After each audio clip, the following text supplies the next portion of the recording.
या 2 ते 3 दिवसांपासून जी तापमान वाढ झालेली आहे, जी एकंदरीत स्थिती आहे, त्या सगळ्या संदर्भात आपण बातचीत करूयात आणि माहिती सुद्धा जाणून घेऊयात. डॉक्टर विक्रांत शहा आपल्यासोबत आहेत.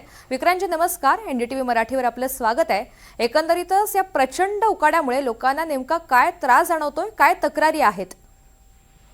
तो जसं तुम्ही आता म्हणालात की आता तापमानाची वाढ झालेली आहे.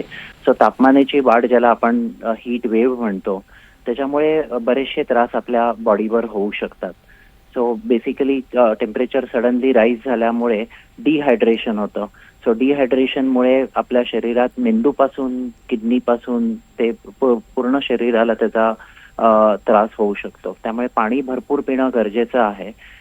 There is a medical condition ज्याला आम्ही हीट स्ट्रोक म्हणतो. म्हणजे अत्यंत तापमान वाढून जर आपण त्याकडे दुर्लक्ष केलं तर कधी कधी आपल्याला त्याच्यामुळे ताप येऊ शकतो. शरीरातले आपली पल्सची गती वाढू शकते आणि मेंदूलाही त्रास होऊ शकतो, ज्याला आपण कन्फ्युजन म्हणतो. पण ती एक्स्ट्रीम कंडिशन असते. त्या कंडिशन पर्यंत आपण जाऊच द्यायचं नसतं.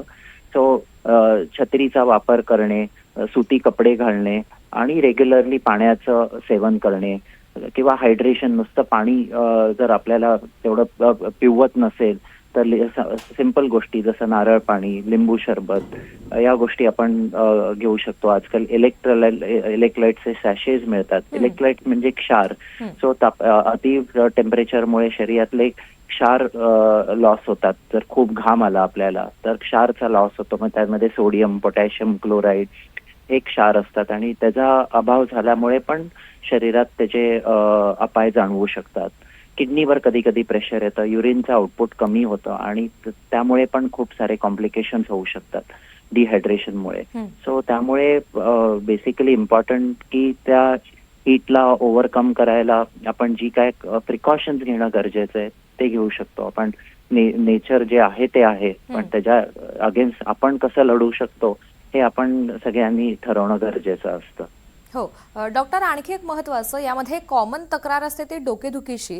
त्या तक्रारी वाढल्यात, त्यामागची कारणं काय आणि विशेष काय काळजी घ्यावी?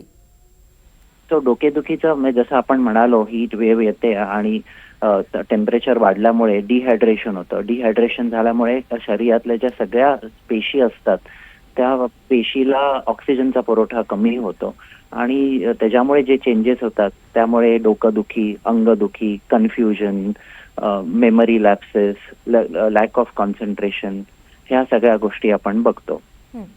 आणि प्रिकॉशन म्हणजे तेच पाणी भरपूर पित राहणे, कॉन्शियसली पाणी पित राहणे. इनफॅक्ट आम्ही तर आजकाल सगळ्यांना सांगतो की एक मेजरिंग बॉटल 2 लिटरची बॉटल जवळ कॅरीज करायची. जसं एकदा तुम्ही सकाळी घराच्या बाहेर पडता त्यावेळेला ती बॉटल कॅरी करून एवढं निक्षून स्वतःला सांगायचं की ही बाटली मला संपवायची आहे at the end of the day.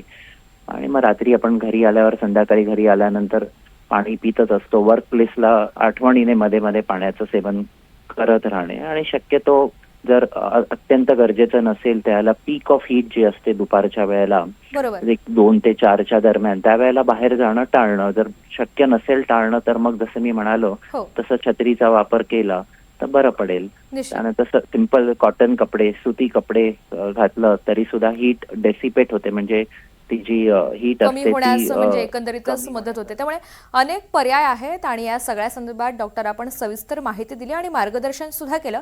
त्या संदर्भात धन्यवाद.